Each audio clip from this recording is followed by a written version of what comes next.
नमस्कार, capital TV Uttar Pradesh पर 4 का चक्रव्यूह देख रहे हैं आप। मैं हूं राधिका राज। आज हम आपको बताएंगे कौन से वो 4 योद्धा हैं जो चक्रव्यूह में इतनी बुरी तरह फंसे हैं कि उनका निकलना असंभव नजर आ रहा है। आज 4 के चक्रव्यूह में सबसे पहले बात होगी लखनऊ के सुशांत गोल्फ सिटी में केजीएमयू प्रशासन के खिलाफ हुए जोरदार प्रदर्शन की, जहां वीसी का पुतला फूंका गया और निष्पक्ष जांच की मांग की गई। दूसरा योद्धा जो चक्रव्यूह में फंसा है वो है अमेठी का कांग्रेस नेता डॉक्टर देवमणि तिवारी, जिसके स्कूल में नकली कीटनाशक और खाद की फैक्ट्री चल रही थी और कृषि विभाग की छापेमारी में भांडाफोड़ हुआ। यानी कि कांग्रेस अब बुरी तरीके से फंसती हुई नजर आ रही है। 4 के चक्रव्यूह में तीसरा बड़ा नाम है कानपुर की रजिस्ट्री विभाग का, जहां इनकम टैक्स की मात्र 5 घंटे की कार्रवाई में 1100 करोड़ की हेराफेरी पकड़ी गई और पूरे शहर में हड़कंप मच गया।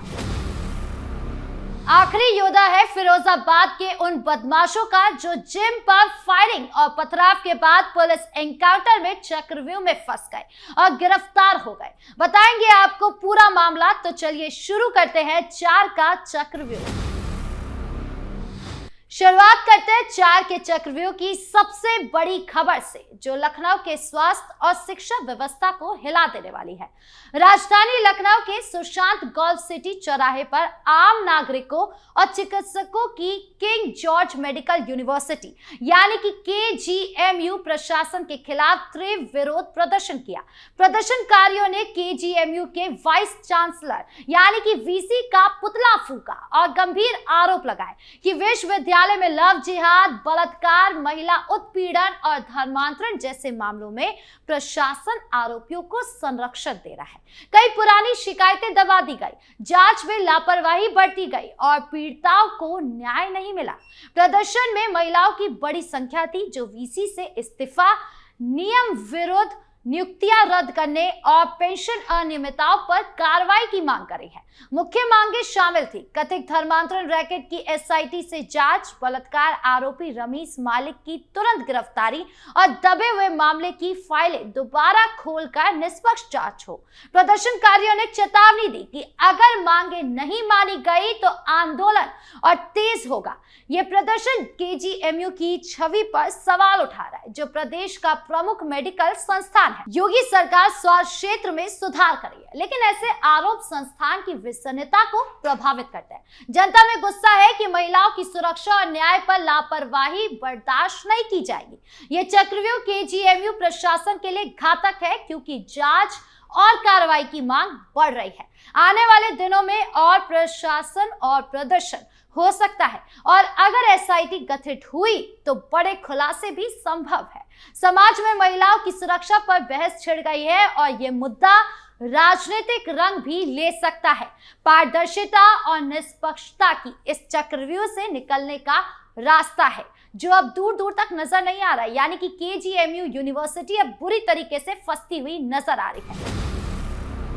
अब बात करते हैं अमेठी जिले के उस सनसनीखेज छापेमारी की जो कांग्रेस पार्टी के लिए शर्मनाक चक्रव्यूह बन चुकी है और पूरे विपक्ष की विश्वसनीयता पर सवाल उठा रही है। अमेठी जो कभी कांग्रेस का गढ़ माना जाता था और गांधी परिवार का राजनीतिक केंद्र रहा है, वहां कांग्रेस नेता और एमएलसी उम्मीदवार डॉक्टर देवमणि तिवारी के स्कूल में नकली कीटनाशक और खाद की अवैध फैक्ट्री चल रही थी। यह कोई छोटा मोटा धंधा नहीं था, बल्कि एक सुनियोजित अवैध कारोबार था जो किसानों की मेहनत को लूट रहा था और उनकी फसलों को बर्बाद करने की साजिश रच रहा था। कृषि विभाग की टीम ने प्रौढ़ आलोक इंटरमीडिएट कॉलेज मंगलपुर में छापा मारा। स्कूल परिसर में ही नकली कीटनाशक बनाने की फैक्ट्री चल रही थी। रिजेंट अल्ट्रा कंपनी के नाम से नकली प्रोडक्ट्स तैयार किए जा रहे थे। डीएपी खाद की रीपैकिंग हो रही थी। खाली बैग, पैकिंग मशीनें, सड़कें, पैकेट, नकली दवाएं, सब कुछ मौके पर था। एक कर्मचारी को मौके से गिरफ्तार किया गया, मुकदमा दर्ज हुआ और सैंपल जांच के लिए भेजे गए। ये कारोबार महीनों से चल रहा था और स्कूल की एकांत जगह का फायदा उठाकर गोरख धंधा किया जा रहा था। सवाल यह है कि कांग्रेस का नेता जो खुद को किसानों का हितैषी बताता है, अपने स्कूल में किसानों को ठगने वाला अवैध कारोबार कैसे चला रहा था। नकली कीटनाशक फसलें जलाते हैं, पैदावार घटाते हैं, किसानों को लाखों का नुकसान पहुंचाते हैं। ये सिर्फ अवैध व्यापार नहीं, किसानों के साथ विश्वासघात है। कांग्रेस पार्टी जो दिन रात योगी सरकार पर किसान विरोधी होने का आरोप लगाती है, अपने नेता के स्कूल में किसानों को लूटने वाली फैक्ट्री चलवा रही थी। ये दोहरा चरित्र नहीं तो और क्या है। कांग्रेस हमेशा कहती है कि वो गरीबों और किसानों की पार्टी है, लेकिन अमेठी में उसके नेता किसानों की जेब काट रहे थे। राहुल गांधी अमेठी से सांसद रहे, प्रियंका गांधी वहां प्रचार करती है, लेकिन उनके अपने नेता के स्कूल में ये गंदा खेल चल रहा था और किसी को कानो कान खबर नहीं थी। क्या कांग्रेस को इसकी भनक थी या नहीं थी, ये एक बड़ा सवाल है, या जानबूझकर आंखें मूंद ली गई। यह सवाल पूरे कांग्रेस नेतृत्व से पूछा जाना चाहिए। योगी सरकार ने नकली खाद कीटनाशक पर सख्ती दिखाई है और पूरे प्रदेश में ऐसे गिरोह पर छापे मार रही है। ये कार्रवाई किसानों की रक्षा के लिए है, लेकिन कांग्रेस के नेता इसमें लिप्त पाए गए हैं। ये कांग्रेस की पोल खोलता है कि वो सत्ता में नहीं होने पर किसान हितैषी बनते हैं, लेकिन उसके लोग सत्ता के बाहर भी किसानों को ठगने से नहीं चूकते। ये चक्रव्यूह कांग्रेस पार्टी के लिए है। अब पार्टी को जवाब देना होगा कि वो ऐसे नेताओं को संरक्षण क्यों दे रहे हैं। क्या डॉक्टर देवमणि तिवारी पर कार्रवाई होगी या कांग्रेस फिर राजनीतिक साजिश का रोना रोएगी। जनता देख रही है कि किसान हित की बात करने वाली कांग्रेस के नेता किसानों को ही लूट रहे हैं। यह अमेठी की जनता के साथ भी एक बड़ा धोखा है जो कांग्रेस का भरोसा तोड़ रही है। एक तरफ नकली दवाएं तो दूसरी तरफ रजिस्ट्री में घोटाला। कानपुर शहर में इनकम टैक्स विभाग की कार्रवाई ने पूरे शहर में हड़कंप मचा दिया। सिविल लाइंस के सब रजिस्ट्रार जोन 2 कार्यालय में मंगलवार को मात्र 5 घंटे की सर्वे में 2020 से 2025 तक की प्रॉपर्टी रजिस्ट्रेशन में करीब 1100 करोड़ रुपए की हेराफेरी पकड़ी गई है। सहायक निदेशक विमलेश राय की अगुवाई में 6 सदस्यीय टीम ने कार्रवाई की। अनियमितताएं शामिल थी फर्जी पैन नंबर, गलत मोबाइल नंबर, फॉर्म 60 का दुरुपयोग, टैक्स छूट के लिए और संभावित बेनामी संपत्तियां। ये 5 दिनों में रजिस्ट्री विभाग पर दूसरी बड़ी कार्रवाई है। पहले जोन 1 में 2500 करोड़ का घोटाला पकड़ा गया। अधिकारियों ने 10 दिनों में दस्तावेज जमा करने के निर्देश दिए थे और पूरे प्रदेश में 50,000 करोड़ तक की अनियमितताएं होने का अनुमान भी लगाया। यह घोटाला संपत्ति खरीद बिक्री में कर चोरी और काला धन से जुड़ा है। योगी सरकार भ्रष्टाचार पर जीरो टॉलरेंस नीति अपनाए हुए है और ऐसे मामलों में तुरंत एक्शन हो रहा है। कानपुर जैसे व्यापारिक शहर में ये बड़ी कार्रवाई है और कई बड़े नाम सामने आ सकते हैं। जनता में राहत है कि टैक्स चोरी पर लगाम लग रही है और सरकारी राजस्व बढ़ेगा। ये चक्रव्यूह रजिस्ट्री विभाग और शामिल अधिकारियों के लिए है, क्योंकि जांच आगे बढ़ेगी और गिरफ्तारियां हो सकती है।